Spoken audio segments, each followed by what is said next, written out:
ஒருத்தன் எதிரியாகவே இருந்தாலும் அவன் மீது வந்து இந்த பதவியை பயன்படுத்தி தாக்குதல் நடத்துறது, அராஜகம் செய்வது, இதெல்லாம் வந்து எந்த ஒரு மனிதனும் வந்து பொறுத்துக்க மாட்டான். அவனுக்கு எதிரியாக இருந்தாலும் அவனுக்காக வந்து சப்போர்ட்டுக்கு போவான் இல்லையா? ஆனால் ஒரு மக்களின் தலைவராக இருக்கும்போது இன்னும் அதிகமாக அந்த மனிதனுக்கு உதவி செய்யணும். யார் மீது தாக்குதல் நடத்தப்படுகிறதோ அவங்களுக்கு வந்து ஹெல்ப் பண்ணணும். இதை பற்றி பேசுகிறேன்னு உங்களுக்கு புரிஞ்சிருக்கும்னு நினைக்கிறேன். இந்த ஜனநாயகனுடைய ரிலீஸ் இப்போது லேட்டஸ்ட்டாக வந்த நியூஸ் வந்து கோர்ட்டு சொல்லிட்டு யூஏ சர்டிஃபிகேட் கொடுத்து ரிலீஸ் பண்ண முடியாது, சும்மா பிரச்சனை பண்ணிட்டு இருக்காதீங்க அப்படின்னு கோர்ட்டு சொல்லியிருக்கு. மேல்முறையீடுக்கு போகாமல் இருந்தாங்கன்னா அடுத்த 1-2 நாளில் வந்து படம் ரிலீஸ் ஆகிடும். திமுக காரங்க என்ன சொன்னாங்க, இந்த சென்சார் போர்டு அப்படிங்கிறது வந்து எங்கள் கையில் கிடையாது, அது வந்து மத்திய அரசு, அது வந்து சென்ட்ரல், அவங்க கையில் தான் இருக்குது. எங்களை வந்து ஏன் பேசிகிட்டு இருக்கீங்க, நாங்கள் எதுவும் இதில் பண்ண முடியாது அப்படின்னு திமுக சொன்னாங்க. கரெக்டு தான். சென்சார் அப்படின்றது வந்து சென்ட்ரல் கையில் தான் இருக்குது, மத்திய அரசு கையில் தான் இருக்குது. அவங்க தான் இதில் ஏதாவது செய்ய முடியும். ஆனால் தமிழ்நாட்டிலிருந்து ஒரு நடிகன், அரசியல்வாதி விட்டுருங்க, உங்களுக்குள்ள அரசியல் போட்டி இருக்கலாம், ஒரு நடிகனா, ஒரு தமிழனா அவனுக்கு வந்து இந்த மாதிரி பிரச்சனை கொடுக்குறாங்க அப்படின்னு தெரியும் போது அதை வந்து கேள்வி கேட்க வேண்டியது உங்களுடைய கடமையாக இல்லையா? அதுவும் இந்தியாவின் மிக அதிகமாக சம்பளம் வாங்குற ஒரு நடிகன், அதுவும் தமிழ்நாட்டை சேர்ந்தவர், அவருக்கு வந்து அவருடைய படத்தை ரிலீஸ் பண்ணுறதுல நிறைய குறைச்சல் வந்து இந்த சென்ட்ரல் கவர்மெண்ட் கொடுக்கும்போது அட்லீஸ்ட் எதுக்கு இந்த படத்துக்கு வந்து இவ்வளோ தடங்கல் பண்ணுறீங்க, அந்த படத்துக்கு என்ன தான் பிரச்சனை அப்படின்னு அவங்க பாகத்திலேருந்து ஏதாவது ஒரு ஸ்டேட்மெண்ட்டை விட்டுருக்கலாம். திமுக பாகத்திலேருந்து இதில் தான் காங்கிரஸை பாராட்டி ஆகணும். திமுக கூட்டணியில் தான் இருக்காங்க, இன்னும் திமுகவிலிருந்துலாம் வெளியில் போல. சீட்டு பங்கீடு வந்து சரியாக இல்லைன்னா மட்டும்தான் அடுத்த கட்சியை பார்ப்பாங்க. அது தாவேக்காவாக இருக்கலாம்.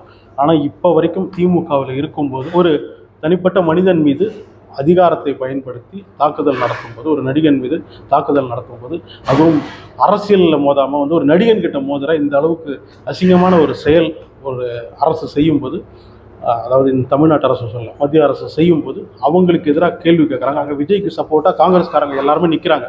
அரசியல்வாதி விஜய் கிட்ட மோதி இருந்தால் ஓகே, ஆனால் ஒரு நடிகன் விஜய் கிட்ட வந்து மோதுறதெல்லாம் வந்து கீழ்த்தரமான செயல். அதை தான் வந்து அங்கே மத்திய அரசு மெயினாக யார் மோதுறாங்கன்னு தெரியும். இப்போ வந்து நம்ம திமுக சொல்லுது தாவேக்கா தான் பிஜேபியோடைய பி டீம் அப்படின்னு.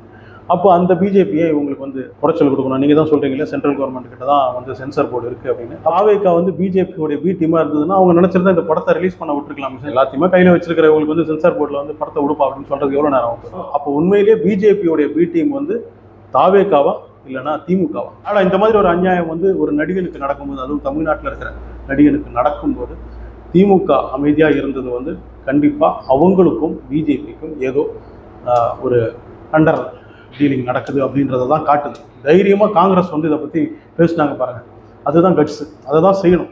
எந்த கட்சியில் இருக்கும் அதெல்லாம் கிடையாது. ஒருவேளை நாளைக்கு வந்து திமுக தாவேக்கா உடனே வந்து காங்கிரஸ் போட்டியிட வேண்டியிருக்கும். ஆனால் அதெல்லாம் இங்கே பிரச்சனை கிடையாது. ஒரு நடிகனுக்கு எதிராக இல்லைன்னா ஒரு தனி மனிதனுக்கு எதிராக பதவியையும் அந்த அதிகாரத்தையும் வச்சுக்கிட்டு இந்த மாதிரி அராஜகம் செய்யும்போது அதை கண்டிப்பாக தட்டி கேட்கணும். அதாவது காங்கிரஸ் அப்படின்ற கட்சியை விடுங்க, ராகுல் காந்தி அப்படின்ற தனிப்பட்ட மனிதன் இந்த ஒரு விஷயத்தில் எதிர்கட்சி தலைவராக இருக்கிறதுலேருந்து அதுக்கு முன்னாடியிலேருந்து அவர் அதை கரெக்டாக செஞ்சுக்கிட்டு இருக்காரு. அதை தான் இப்போ தமிழ்நாட்டில் இருக்கிற அந்த காங்கிரஸை சேர்ந்தவங்களும் செஞ்சுருக்கிறாங்க. அதுக்கு வந்து கண்டிப்பாக ராகுல் காந்தியுடைய அந்த சப்போர்ட் இருந்திருக்கணும். அப்போ தான் இவங்களால் வந்து இப்படி செஞ்சுருக்க முடியும். ஸோ அதுக்காக ராகுல் காந்திக்கு கண்டிப்பாக பாராட்டு. இதுதான் வந்து ஒரு அரசியல்வாதி செய்ய வேண்டியது. ஜனநாயகனுடைய ரிலீஸ் விஷயத்தில் வந்து ஸ்டாலினுக்கு ஒரு நல்ல வாய்ப்பு இருந்தது மக்களிடம் நல்ல பேர் எடுக்கிறதுக்கு. அவர் வந்து இந்த மத்திய அரசை கேள்வி கேட்டிருந்தாருன்னு வச்சுக்கோங்க, ஏன் இந்த ரிலீஸ்க்கு இவ்வளோ பிரச்சனை பண்ணுறீங்க அப்படின்னு ஒரே ஒரு ஸ்டேட்மெண்ட் அவர் கொடுத்துருந்தாருன்னா இன்றைக்கி வந்து அட்லீஸ்ட் அந்த தமிழ்நாட்டில் இருக்கிற மற்ற இளைஞர்கள்லாம் வந்து ஸ்டாலின் வந்து நியாயத்துறை பக்கம் தான்ப்பா நிற்கிறார், விஜய் வந்து அவருடைய அரசியல் எதிரியாக இருந்தாலும் அவருக்காக வந்து பேசுகிறாரு அப்படின்ற ஒரு நல்ல பேரை எடுத்திருக்கலாம். அப்படி சொல்லியிருந்தாருன்னு வச்சுக்கோங்க, வரப்போகிற தேர்தலில் வந்து அது திமுகவுக்கு அட்வான்டேஜாக இருந்திருக்கும். ஆனால் ஒரு நடிகன் விஜய் மீது மத்திய அரசு இந்த மாதிரி ஒரு அதிகார துஷ்பிரயோகம் செய்யும்போது அதை தட்டி கேட்காததை பார்க்கும்போது திமுக அப்படின்ற அந்த ஒரு கட்சி மீது இல்லைன்னா ஸ்டாலின் மீது மக்களுக்கு இருந்த அந்த ஒரு நம்பிக்கை இன்னும் குறைய தான் செஞ்சுருக்கும். ஜனநாயகனுடைய இந்த ரிலீஸ் பிரச்சனையில் திமுகவின் இந்த ஒரு நிலைப்பாடை வச்சே வந்து மக்கள் புரிஞ்சிருப்பாங்க பிஜேபியின் பி டீம் வந்து தாவேக்காவா இல்லைனா திமுகவா அப்படின்றது. நான் என்னுடைய கருத்தை சொல்லிட்டேன். உங்களுடைய கருத்து என்ன அப்படின்றத வந்து கமெண்டில் வந்து சொல்லுங்கள். நியூஸ்ட்ரா இந்த சேனலை வந்து சப்ஸ்கிரைப் பண்ணி வச்சுக்கோங்க.